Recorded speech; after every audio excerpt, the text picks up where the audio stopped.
দাদা? কে? হ্যাঁ বলুন। হ্যাঁ দাদা নমস্কার, আমি বকবক চ্যানেল থেকে এসেছিলাম। হ্যাঁ নমস্কার, বকবক চ্যানেল থেকে? দাঁড়ান দাঁড়ান। নমস্কার, হ্যাঁ বলুন। আপনার বাড়িতে নাকি প্রচুর ছাগল, সেই ছাগলদের ব্যাপারে আমি জানতে এসেছিলাম। কোন ছাগল? কালো ছাগল না সাদা ছাগল বলুন? তা বলছি দাদা, ছাগলগুলোকে কি খেতে দেন? কোন ছাগলগুলো বলছেন বলুন তো? কালো ছাগল না সাদা ছাগল? কালো ছাগলগুলোকেই বলুন কি খেতে দেন।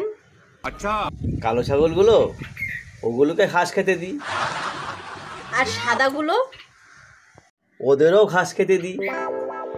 তা বলছি ওদের কোথায় বেঁধে রাখেন? কোনটা বলছেন, কালো ছাগল না সাদাগুলোকে? কালো ছাগলগুলোর কথাই বলুন যে কোথায় বেঁধে রাখেন। ও কালোগুলো ওদের গোয়াল ঘরে এক কোণে বেঁধে রাখি। আর বলছি তাহলে সাদাগুলোকে? সাদাগুলোকে ওগুলো গোয়ালের এক কোণে বেঁধে রাখি। তা বলছি দাদা, আর ওদের কি করে পরিষ্কার রাখেন?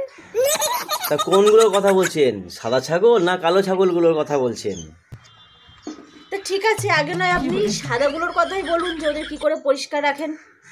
ও সাদা ছাগলগুলো ওদের জল দিয়েই পরিষ্কার করে রাখি। তুই করে দেখা। আর তাহলে কালোগুলো? ওদেরও তো জল দিয়ে পরিষ্কার করে রাখি কালোগুলোকে। তা বলছে কি শুনুন, ছাগলগুলোর পদ্ধতি নিয়ম যখন একই, তাহলে আপনি বারবার ধরে একই কথা কেন বলছেন? কোন ছাগলটা, কালো ছাগলটা না সাদা ছাগলটা, কেন বারবার ধরে একই কথা বলছেন? আসলে কালো ছাগলটা তো আমার। তাহলে সাদা ছাগলটা কার? ওটাও তো আমার।